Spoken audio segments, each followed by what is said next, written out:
Gravando.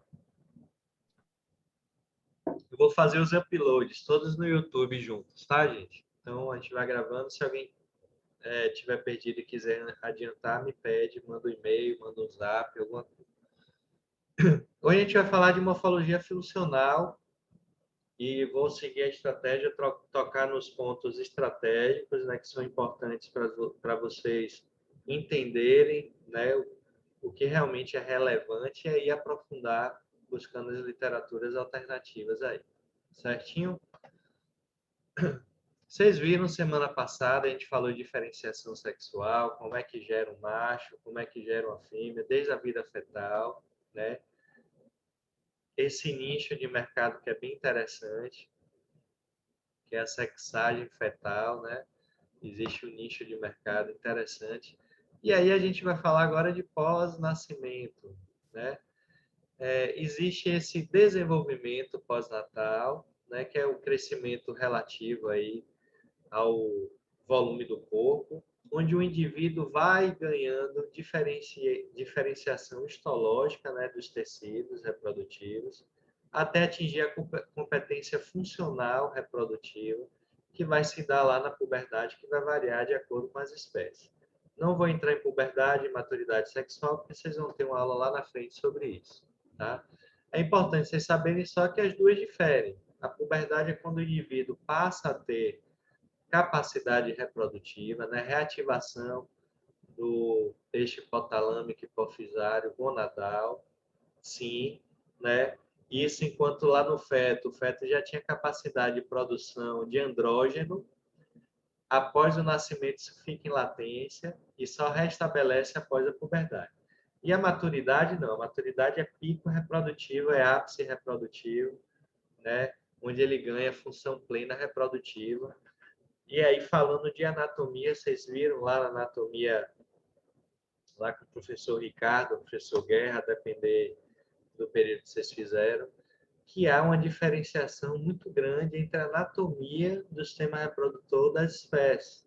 A gente pode chamar a atenção aqui, ó, por exemplo, que no cão existe a presença do osso peniano, tá? Osso peniano, que é uma característica aí peculiar da espécie.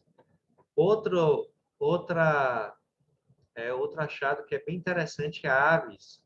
O testículo fica na cavidade abdominal, que é inconcebível para espécies domésticas, onde a temperatura de abdômen, né, quando o indivíduo é criptorquida, ele se torna estéril porque não há possibilidade de produção de células a temperatura elevada, além de favorecer o desenvolvimento de tumores, né, penianos. Mas não é o nosso método de aula entrar em anatomia. Trouxe aqui alguns pontos importantes só para vocês relembrarem, né? E a gente vai seguindo para o mérito da aula. Então, gônada principal, né? Estrutura principal do sistema reprodutor masculino, nós temos aí o testículo e o escroto, né? Bolsa escrotal acaba sendo redundante, mas é escroto ou a bolsa, que é justamente essa estrutura com dupla função, capacidade de produzir, né, hormônios, função endócrina, especialmente pela atividade das células de Sertoli de Leydig, e gametogênese, capacidade de produção de espermatozoides, né? Então, essa é a função básica do testículo e esse escroto que vai protegendo. Internamente, existem aí a presença de túnicas, né, que protegem o ambiente testicular, o parênquima testicular. Inicialmente tem a pele, se a gente tira a pele, né, vão aparecer aí a túnica vaginal, parietal mais externa, internamente a túnica vaginal visceral, e lá dentro, em contato direto com o parênquima testicular, a túnica albugínea, que é esse tecido conjuntivo, né, que protege, né, o parênquima testicular propriamente dito. Essa túnica albugínea, então, é esse tecido conjuntivo de proteção, né, encapsula todo o testículo e tem função de blindar o testículo, né, o epitélio testicular do ambiente extratesticular. Aqui nesse histopatológico, né, Esses desenhos aqui circulares são os túbulos seminíferos. É mais ou menos aí em que quase tudo acontece, né, em relação à espermatogênese, produção de espermatozoides. Um achado bem interessante e importante do ponto de vista de manutenção da temperatura do testículo, né? Como eu falei, o testículo tem que produzir células a uma temperatura mais baixa, é que há a presença aí de glândulas sudorípadas com nervos termossensíveis. Tá? Esses nervos termossensíveis, eles regulam, por exemplo, em processos de hipertermia, temperatura muito alta, controla a sudorese local e também a taxa de respiração do animal. Então, temperaturas muito elevadas, de 40 a 42 graus, esse animal ele hiperventila, favorecendo então troca de calor e redução da temperatura, né, sistêmica e local. Aí eu chamo a atenção para a preocupação com animais muito obesos, é muito comum que o reprodutor seja superalimentado em excesso, e isso vai produzir também um isolamento térmico e a termorregulação fica comprometida, certo? Essa é uma preocupação que a gente sempre deve ter. Aí as diferenças, né, de disposição testicular nas espécies, bovino mais penduloso, o gato, né, ele fica ali na região perianal, próximo ao posicionamento do suíno, né, região perianal ali, períneo, bem próximo ao corpo do indivíduo. O equino mais diagonal, tá? Mas também posicionado próximo ao abdômen ventral. E ovino, assim como bovino, é penduloso. Isso é importante porque aqueles indivíduos em que o testículo é mais penduloso, o processo de termorregulação ele é facilitado, né? Porque há dispositivos aí de termorregulação de contrai musculatura, aproxima quando está frio, relaxa, afasta do abdômen quando está alto, promovendo então essa termorregulação local.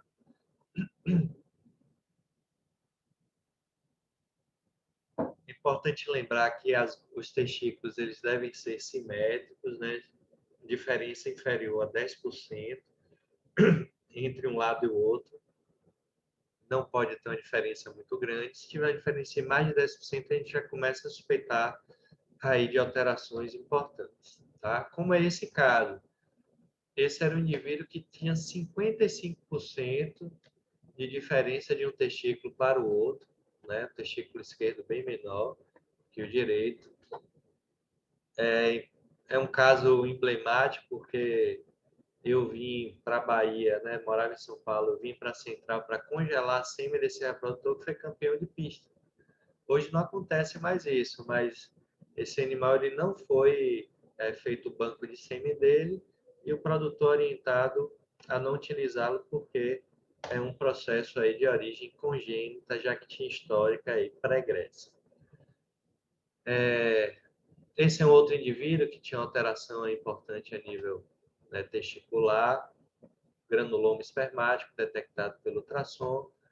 Eu estou colocando essas imagens e aí vocês vão ter aulas de patologia testicular, porque aquela observação inicial de simetria e de medida que é feita no animal normal, quando o animal tem patologias, e a gente já vê visualmente na inspeção e no exame específico semiológico, a gente já começa a estudar e aprofundar a avaliação, porque algo está acontecendo. Obviamente que se a gente pega um cão com aspecto testicular dessa forma, né, com neoformação, a gente não vai fazer as medidas, né, não vai fazer as medidas comparativas com o animal em condições fisiológicas normais. O animal que tem uma patologia, as medidas são feitas para controlar a evolução e esses animais, então, eles passam a ser observados de forma mais importante. Então, as medidas são feitas, geralmente elas são feitas aí com fita própria para medida testicular para as espécies que têm um testículo penduloso. Para as espécies que têm um testículo perto do abdômen, não é possível fazer o perímetro. O que a gente faz é pegar um paquímetro e fazer as medidas, como é o caso do garanhão. Então, a gente faz medidas, né, com paquímetro. Esse é um equipamento que é vendido em material de construção. 25, 30 reais você compra e pode ser utilizado aí, ao invés daqueles digitais que custam 300, 400 reais, para fazer medida aí da biometria testicular, onde a gente faz comprimento, altura e largura. E eu consigo, com essas medidas, inclusive, chegar por fórmula ao volume testicular, estimativa de produção diária de células. Então, eu consigo até predizer aí a relação de fêmeas que esse indivíduo pode ficar pela capacidade de produção testicular. Obviamente que isso deve ser acompanhado da capacidade de cópula de serviço. Então, se eu olho um testículo como esse, gente, e vejo que aquelas caudinhas do epidídimo que deveriam estar se tocando, há uma torção, um desvio, eu já falo, opa, tem alguma coisa errada aí. Há uma torção testicular, né, que pode estar comprometendo o processo de termorregulação. Né? Imagine se uma torção ela é completa, mais de 180 graus, o fluxo sanguíneo começa a ser prejudicado e esse indivíduo tem comprometimento aí na produção. Se a gente abre um testículo, né, pega um testículo e faz um corte, a gente começa a observar algumas estruturas. Né? Essas aqui em formato de triângulo, né, como se fossem fatias de pizza, são os túbulos seminíferos. Esses túbulos seminíferos, é aí em que vai haver a produção, né, dos espermatozoides. Então, é uma função extremamente importante. Tudo que é produzido aí, dentro dos túbulos seminíferos de célula, desembocam em ductos únicos. Veja que cada túbulo seminífero tem um tubinho único que vai levar até um ambiente extra ducto, túbulo seminífero, que vai desembocar numa estrutura única de tubos, que é chamado de mediastino ou rede testes. Então, cada túbulo tem seu túbulo reto, que vai desembocar numa estrutura central de túbulos chamado mediastino, rede testes ou rede testicular, certo? Então, toda essa produção de espermatozoides que acontece aí vai desembocar nessa rede de túbulo que fica medial e vai chegar até os túbulos eferentes. Os túbulos eferentes vão levar essa produção espermática até o epidídimo, que é formado pela cabeça, corpo e cauda do epidídimo. Cauda do epidídimo que tem uma função aí extremamente importante, porque é aí que vão estar armazenados os espermatozoides. 80% do que é produzido e liberado diariamente vai ficar concentrado aí, certinho?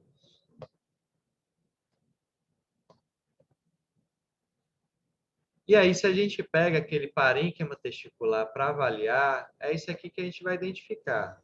Essa imagem de baixo é um túbulo seminífero.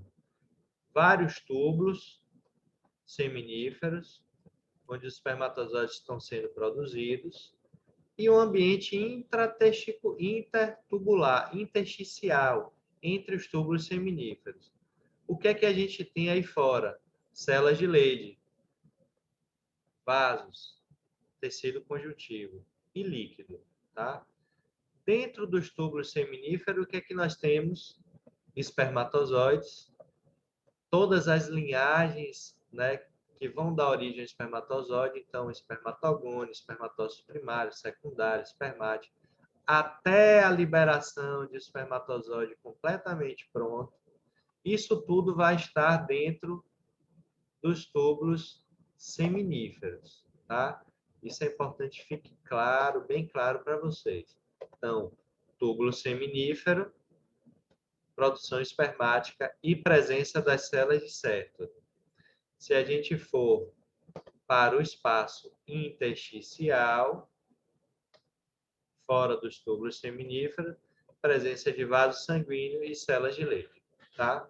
Então, essa é a composição aí resumida do parênquima testicular, espaço intersticial, fora dos túbulos seminíferos, células de Leydig e vasos. Espaço intratubular, dentro dos túbulos seminíferos, todas as linhagens espermatogênicas e a presença das células de septo. Ok? Qualquer questão podem ir falando comigo aqui que a gente vai conversando junto. Olha aqui a diferença do túbulo seminífero de um animal adulto e um animal recém-nascido, em que o eixo hipotalâmico hipofisário ainda não foi restabelecido, reativado, ou seja, ainda não há diferenciação em espermatozoide, porque esse túbulo é imaturo. Só quando a puberdade chegar e isso for reativado, os indivíduos começam a produzir células.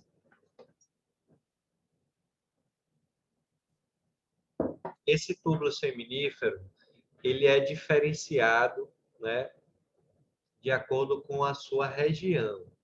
Então, o túbulo seminífero tem o compartimento basal, que fica mais externo, e tem um compartimento adilumial, perto do lúmen. Eu não falei lá dos túbulos retos? Olha aqui, ó. Os espermatozoides que vão sendo produzidos vão sendo liberados nesse ducto único. Processo chamado de espermiação. As células vão sendo liberadas prontas aí nesse túbulo único que vai desembocar naquela rede de túbulos, né? A rede testicular. E aí a gente chega, né, na etapa de falar das células de fundamental importância para o processo de produção hormonal e celular, que são as células de Sertoli, tá? As células de Sertoli, elas estão dentro do túbulo seminífero, não dá para a gente separar aí citoplasma, né? Mas elas têm a função de nutrir e regular o desenvolvimento dos espermatozoides. E elas são FSH dependentes, elas dependem do hormônio FSH para se manter ativas e se desenvolver. Não vou entrar na parte de hormônio hoje, a gente precisa de um cuidado e uma atenção maior e vamos fazer isso na semana que vem, tá? Mas essa é a estrutura da célula de Leydig e a sua importância, né, é de produzir hormônios e contribuir para o processo espermatogênico.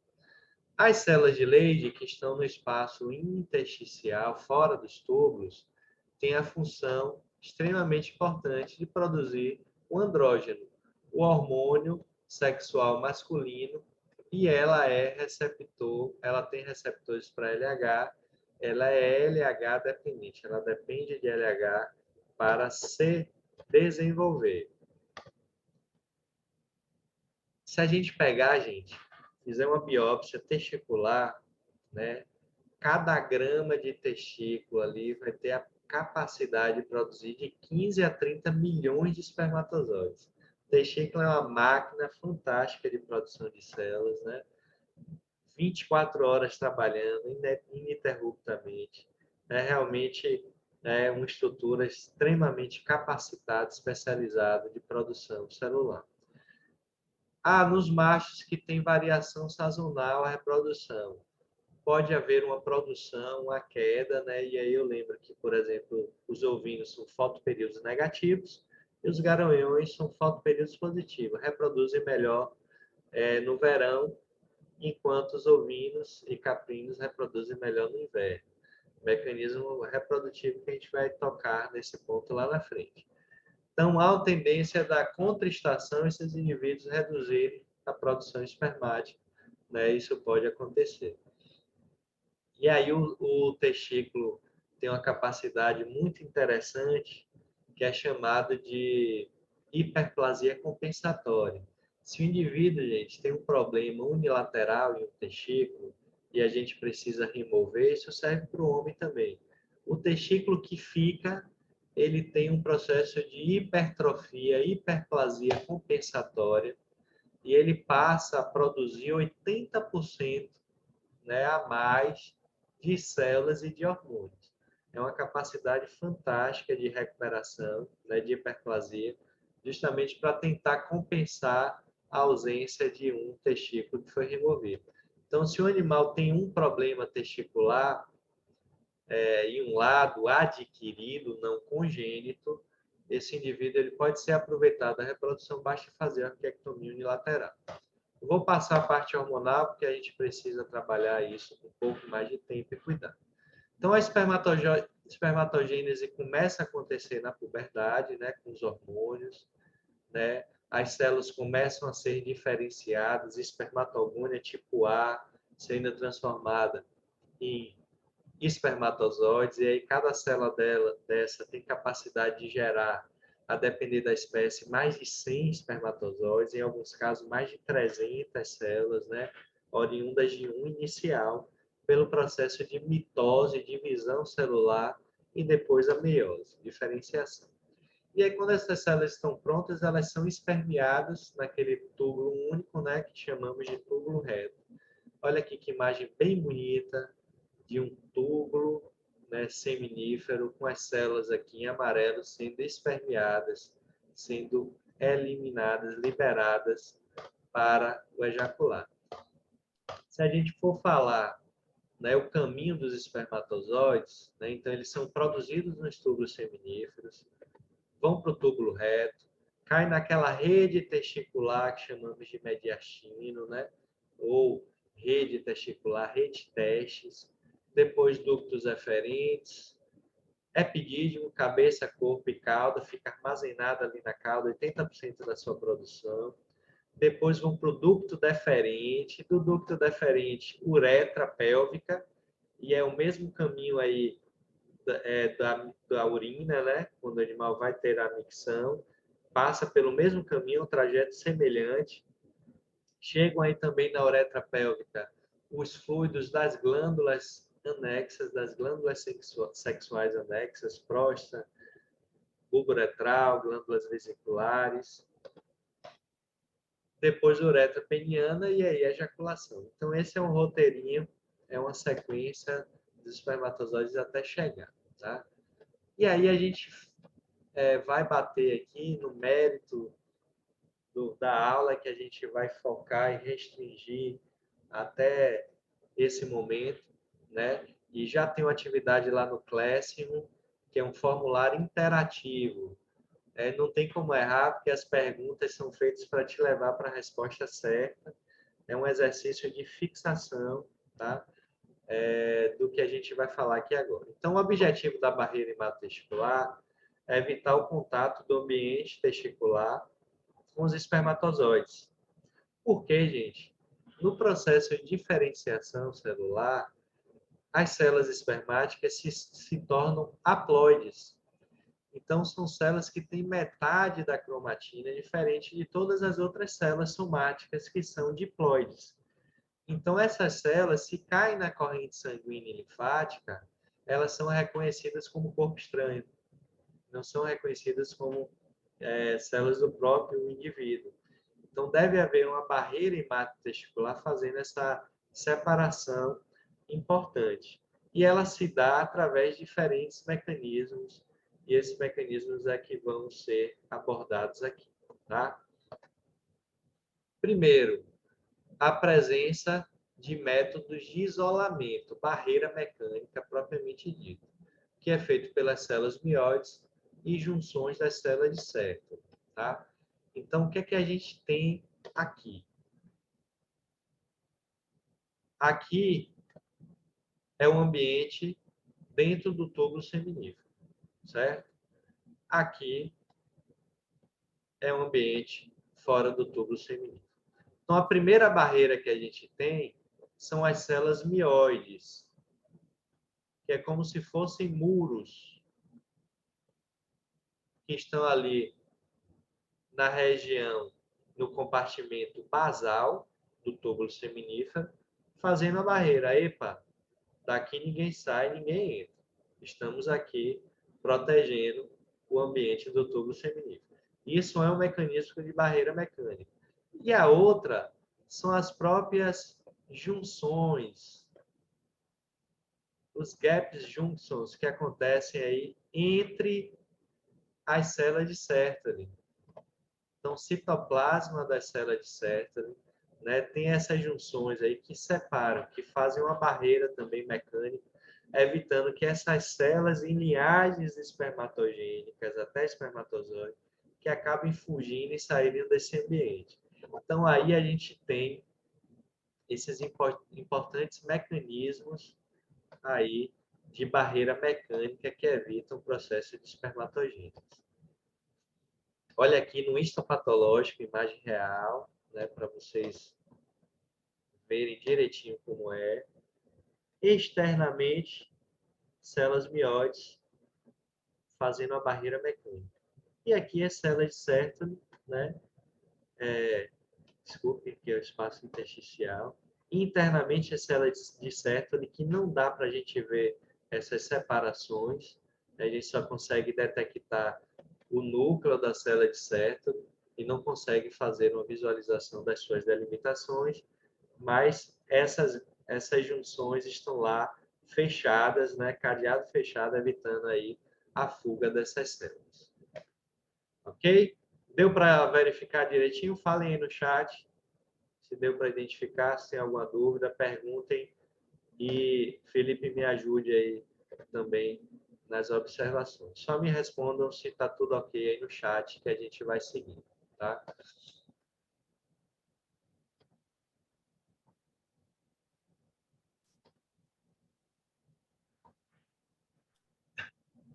Termorregulação local, termorregulação local. Beleza, gente, valeu. Termorregulação local. Temos aí estruturas, né, que têm funções extremamente importantes de termorregulação. Falei a vocês que a temperatura testicular tem que estar a temperatura mais baixa, aí até 4 graus abaixo da temperatura corpórea. Então, vamos lá. Vocês viram na anatomia, onde tem artéria tem veia, certo? Então, a primeira termorregulação, controle de termorregulação, acontece aí. Sangue arterial que desce, sangue venoso que sobe, né, no ambiente do plexo pampiniforme. Só aí já há troca de calor, né? Troca de calor. E a temperatura que era de 38,6, por exemplo, no bovino, 39, já cai aí aproximadamente 1 grau, tá? E aí você tem outras estruturas que são extremamente importantes, né?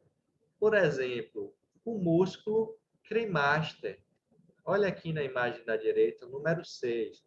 Esse músculo cremaster, ele tem uma importância muito grande, né, na retração ou relaxamento do testículo em momentos de temperatura alta. Está muito quente, relaxa. Está muito frio, traz perto do abdômen. Isso faz com que haja aí um processo de termorregulação local bem interessante, mantendo a temperatura. E aí temos a túnica dartos, que fica no escroto, né? E aí, quando está frio, há um enrugamento dessa musculatura, né? Aumentando o diâmetro do tecido, promovendo, então, uma manutenção da temperatura. Quando está muito quente, é o contrário. Relaxa, né? E aquele enrugamento é desfeito e favorece a troca de calor, né, com o ambiente externo. E as glândulas sudorípadas, né? Quando a gente fala de bovinos, essas espécies indianas, né, as bodes índicos, elas são extremamente eficientes e têm mais que o dobro da quantidade de glândulas sudorípadas. Isso favorece a termorregulação local, também a hiperventilação, né, sistêmica. O indivíduo tende a ter um resfriamento sistêmico e também local induzido por esses nervos termosensores aí presentes no escroto e as glândulas sudorípadas, né, que vão favorecendo esse processo. Então, são mecanismos extremamente interessantes, eficientes, que vão levar a gente a temperatura que chega aí perto de 39 graus a se estabelecer e equilibrar em 34, 35 graus lá em ambiente testicular epididimário, especialmente região ventral do testículo, ali próximo ao cauda da epidídima, onde estão armazenadas as células. Então, isso é necessário para a produção. Ah, se esse indivíduo é criptorquídeo, o que é que acontece? As células não são produzidas. Esse indivíduo pode até produzir hormônio, mas ele não vai produzir espermatozoides da forma como deveria, certo? Então, isso é extremamente importante. Aí a gente pega um indivíduo desse no exame andrológico. Isso é berne, gente, tá? Parasita, testículo edemaciado, né? Rubor presente, temperatura elevada, a termorregulação está toda prejudicada, né? Não tem muito o que fazer aí nesse sentido, é tratar o animal e esperar a recuperação, tá? Esse era um cão que tinha miíase, então tecido de granulação, processo de termorregulação comprometido, reprodução prejudicada. Temperaturas muito quentes, essa fazenda não tem sombreamento, gente. Os touros ficavam aí no sol o dia todo, tá? Bem-estar animal prejudicado, né? E a termorregulação sistêmica também comprometida. Então, você bota um taurino aí, esse animal ele não vai reproduzir, é o que estava acontecendo. Animais europeus aí com hidrocele, baixa reprodução. Aí a gente vem para outras espécies que é o oposto, só para dar o contraste, não é para confundir, mas é para que vocês entendam como a biologia é bonita, tá? Espécies aí que têm o testículo, né, intracavitário, o cetáceo, o elefante, o golfinho, né, a topeira, o suíno é bem próximo, né, da região perineal, e isso causa uma temperatura um pouco mais elevada, mas são espécies que têm capacidade termorregular diferente das espécies de interesse doméstico, né, produtivo, bovino, caprino, ovino, né, o próprio cão, né, o felino. Então, tem espécies que conseguem manter espermatogênese em ambiente abdominal, testículo intracavitário, certo? Isso é um fenômeno que é bem interessante, bem importante em algumas espécies, tá? Então, aqui eu vou parar hoje, certo? Eu quero que vocês guardem isso tudo com carinho do que foi falado e quero que vocês, se puderem, né, reforço que assinem as listas, e aí eu peço que Felipe coloque aqui de novo ou mande no WhatsApp, e vão lá no Classroom, tem uma atividade lá, que é esse formulário interativo que vai ajudar a fixar isso que a gente acabou de ver. Então, vão lá, né? O link vocês podem pegar no Classroom, vão lá no Classroom direto, eu não vou colocar aqui para vocês, para estimular vocês a visitarem nossa sala no Classroom. Pega lá, preenche, responde, isso vai ajudar vocês a fixarem de forma bem bacana, tá? Professor, Vou abrir para dúvidas, pode falar rapidinho. é, com Vamos lá. relação a uma castração precoce, isso não vai atrapalhar o desenvolvimento dos animais? Por exemplo, nos suínos, onde a castração ela é muito precoce, esse desenvolvimento dele não atrapalha? Vai. Se eu faço uma castração pré-puberdade, o desenvolvimento corpóreo e reprodutivo ele é prejudicado. Então, a gente não deve fazer essa castração quando se quer um maior desenvolvimento corpóreo. O que acontece é que o manejo em algumas propriedades não há possibilidade de fazer uma separação, machos e fêmeas e etc.